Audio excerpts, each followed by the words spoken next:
I'm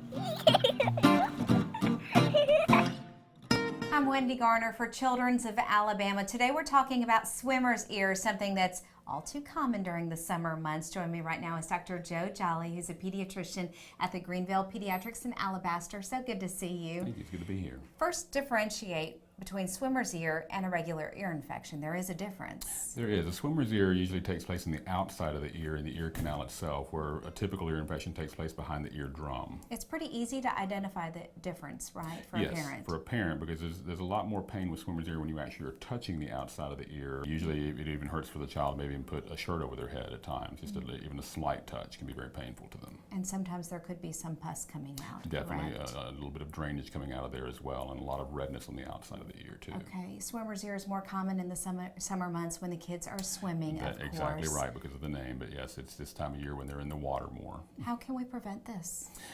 Preventing it usually helps drying the ears out after they've been swimming. So they do have some over-the-counter drying drops that you can put in a child's ear after they've been swimming for the day, and that will usually kind of keep it down to a minimum, especially if they've been swimming in a natural water source, such as a lake or a river. But we do tell parents to actually not excessively clean out the child's ear with Q-tips, because actually the wax can serve as a little bit of a protective factor against swimmer's ear. That's very interesting.